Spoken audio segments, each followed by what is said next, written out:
What if I told you that the strangest, most humiliating moment of my life didn't happen in some boardroom or on some random night out, but right in front of my daughter at what was supposed to be her birthday party? Imagine this: balloons everywhere, cake in the kitchen, kids running around with party hats, and then suddenly the lights go off, the room goes quiet, and when they flick back on, everyone yells surprise. But it's not for her, not even for me. It's for my ex wife at my daughter's birthday. And the sickest part? They all pretended it was actually meant for me. That was the night I realized just how far people could go to twist reality, and just how cruelly a man can be shoved into the role of an outsider in his own family's story. When the lights came up and I saw her face, glowing and smug, basking in the applause of my own relatives and so-called friends, my first instinct wasn't anger, it was confusion. I actually looked around thinking there'd been some mix-up. Maybe the kids shouted at the wrong time, maybe someone accidentally gave away the surprise too early. But no, they weren't clapping for me. They weren't clapping for my little girl either. They were clapping for my ex-wife, the woman who had left me, humiliated me, and somehow still managed to keep half of the people in that room on her side. And now here she was, stealing the spotlight at my daughter's 10th birthday party, like it was some kind of coronation ceremony. The strangest part was how everyone went along with it. I caught my sister's eyes first. She gave me that tight, guilty smile, like she knew this was wrong but didn't want to admit it. My brother-in-law patted me on the back as if to say, "Don't make a scene." My daughter stood frozen beside the cake, clutching a balloon string so tight her knuckles turned white.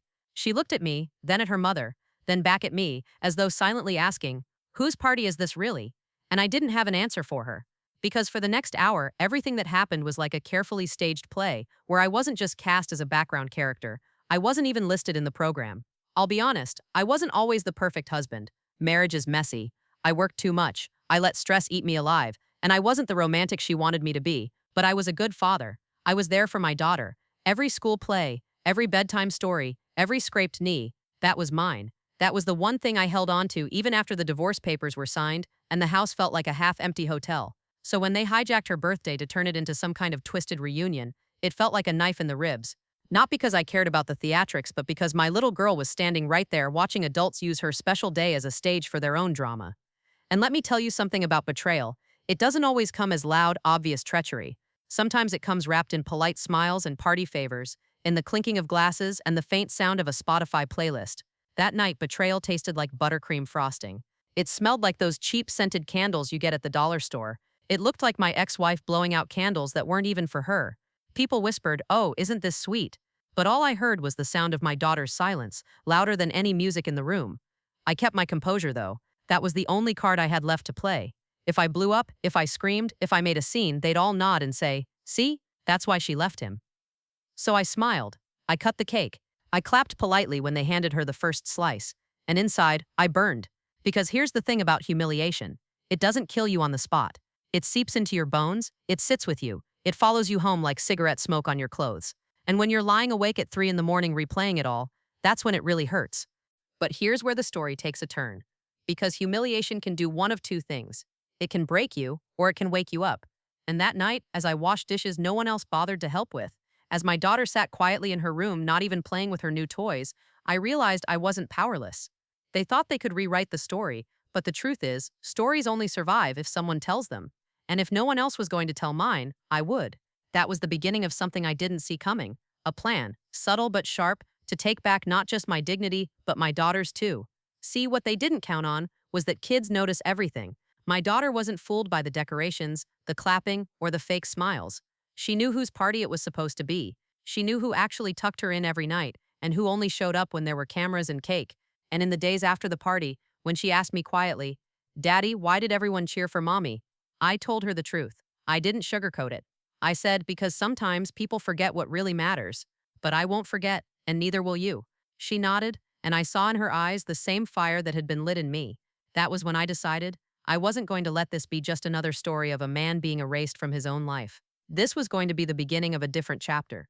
And that chapter, well, it didn't unfold the way anyone expected. That night after the party, when the last balloon had deflated in the corner, and the last piece of cake sat stale on a plate nobody bothered to clear, I stood in my kitchen alone, staring at the sink piled high with dishes. It was supposed to be a day my daughter would remember with joy, but what she got instead was a memory stitched with confusion and silence. And me, I got a revelation. People will show you exactly who they are when they think they can get away with it. They thought they could humiliate me, turn me into a prop in my own child's life. But I'm not a prop. I'm not some background actor. And if they wanted to play games, they had no idea that I could play better, quieter, sharper. Revenge doesn't have to be loud. Sometimes the sweetest kind of payback is the kind that unfolds like a story you didn't see coming until the very last chapter. The next morning, I made pancakes. My daughter sat at the table, hair tangled from sleep, fork tapping against her plate. She wasn't bubbly like she usually was the day after a party, bragging about her presents or replaying the games. Instead, she asked me in the smallest voice, "Daddy, why did they cheer for Mommy?" I swear to you, that question was heavier than any divorce paper I'd ever signed. I took a breath, slid the plate in front of her, and told her the truth. Not the bitter, angry truth that lived in my chest, but the kind she deserved. Because sometimes people forget who the real star is. But you and I won't forget. She looked at me, her eyes so serious, and nodded. And in that moment, I knew she was watching how I handled this. Kids don't just listen, they study you. If I crumbled, she'd think love meant letting people erase you. But if I stood tall, she'd learn something better, that dignity doesn't have to shout to be heard. So I started planning. Not in some petty soap opera way. No, my plan wasn't to scream at my ex-wife or confront my family in a dramatic blow-up. My plan was quieter, more deliberate. I was going to reshape the story. If they wanted to make me invisible, I was going to make myself unforgettable. Not for them, but for her, for my daughter. It began with the small things. I started volunteering at her school, showing up for library days, field trips, spelling bees. At first, the teachers seemed surprised. They told me it's usually the moms we see more often. And I just smiled and said, well, you'll see me now.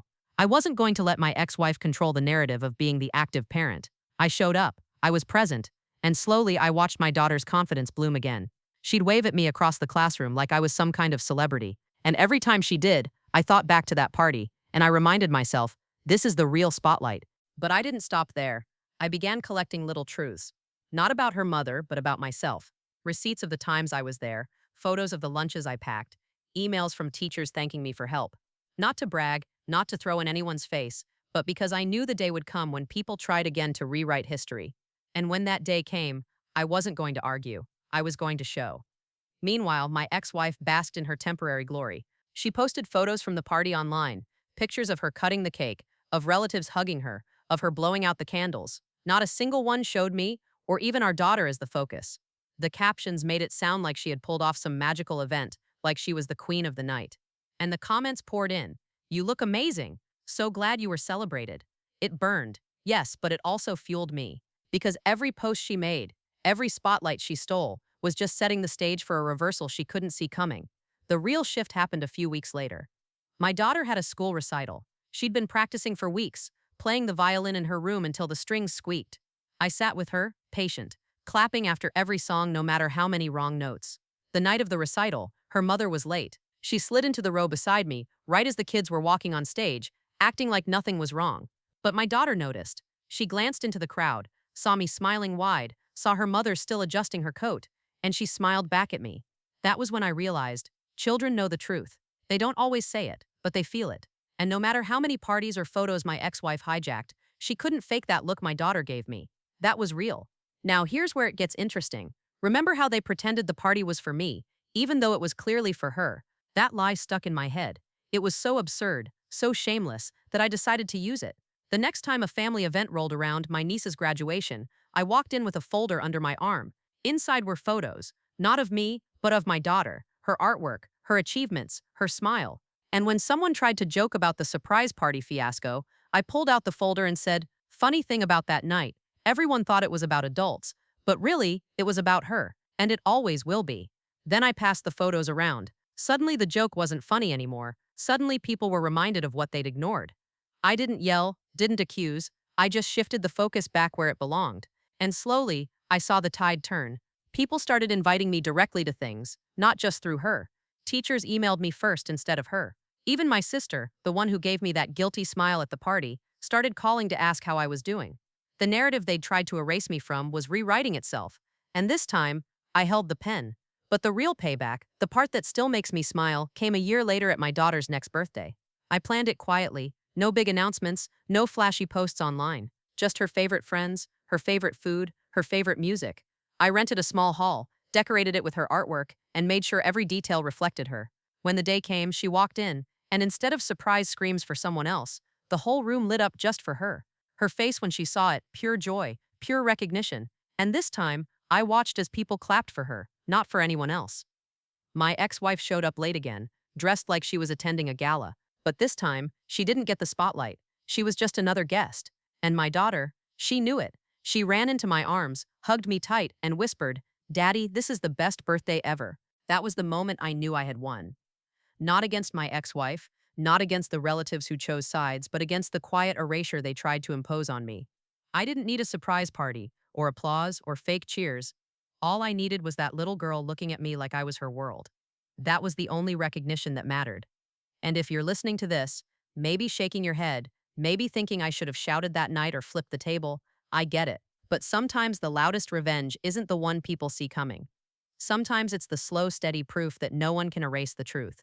They tried to pretend that party was mine, but the real party, the real celebration was the bond between me and my daughter. And that bond, untouchable, unstolen, ours forever. So yeah, they threw a surprise party for my ex-wife at my daughter's birthday and pretended it was mine. And maybe for a night they thought they'd humiliated me. But in the long run, I turned their little theater into my daughter's victory stage. And I'll tell you this, no amount of fake applause can compete with the sound of your child laughing in your arms, knowing you showed up for them every single time. That's the kind of revenge that lasts.